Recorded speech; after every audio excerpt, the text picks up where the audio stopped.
This is the most expensive and complicated motorcade in the world. With around 50 vehicles and over 100 personnel, the United States presidential motorcade has a single objective: keep the president alive. At the heart of the motorcade is the car that carries the president himself, known as the Beast. But it's less of a limo and more of a comfy tank.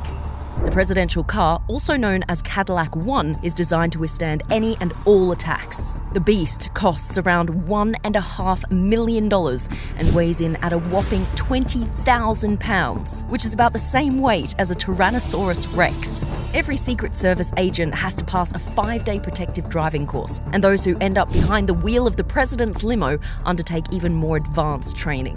The doors are 8-inch thick, the windows will stop a bullet from a Magnum, and the floor is built on a modified truck bed with armor floor plates to protect from bombs and grenades. It's even hermetically sealed to prevent biological attacks with its own oxygen supply.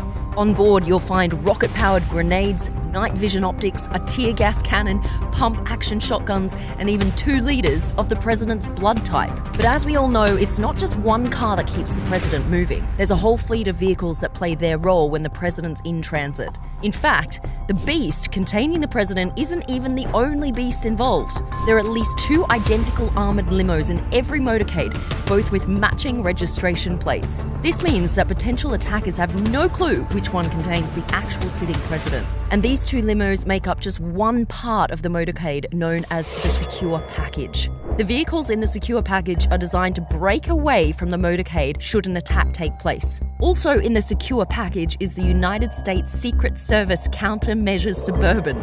This car jams any remote explosives that might be en route using 2 antennas that send out a huge range of radio frequencies that block any bomb activation signal. It also has electronic warfare sensors that detects if an RPG or anti-tank missile is launched. It's believed that if it did detect a rocket, the car would release smoke canisters across the secure package to throw off grenades and/or missiles. However, that's just speculation because it's obviously classified.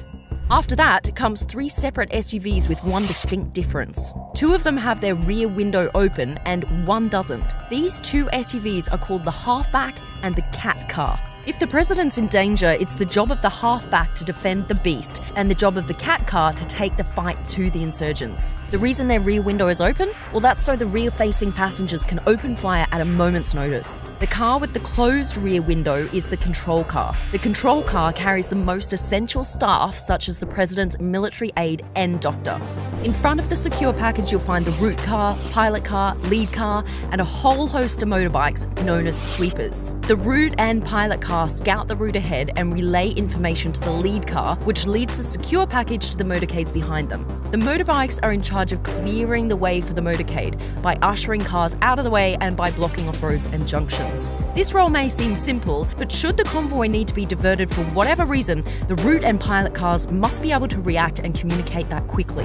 One example of this was back in 1996. Then President Bill Clinton was visiting the Philippines and was scheduled to meet with a local politician in Manila. During the journey, intelligence officers picked up a message containing the words bridge and marriage. While this may seem like no big deal to you or me, this sent alarm bells going off throughout the motorcade. This is because marriage was known to be a code word for assassination.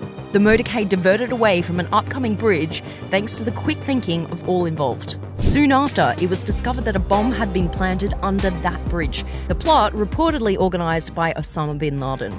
Behind the secure package is a fleet of support vehicles, including the ID car, which liaises with other counter-surveillance agencies, the Roadrunner, which acts as a mobile communications centre, and the Hazardous Materials Mitigation Unit, which contains equipment and personnel that can respond to chemical, nuclear and biological attacks, as well as vehicles containing more Secret Service agents, politicians, emergency personnel, and members of the press. Now, all of this may seem like a lot, and that nothing could ever go wrong, but the Secret Service actually view it as the exact opposite. To them, the safest motorcade is no motorcade. Travelling by car is seen as one of the moments when the president is at their most vulnerable, so the motorcade will only be used for journeys of 30 minutes or less. For everything else, there's Marine One and Air Force One. It's estimated that this one trip which takes around an hour, costs over $150,000. So in short, it's an expensive business protecting the most powerful person in the world. But many would argue it's a small price to pay.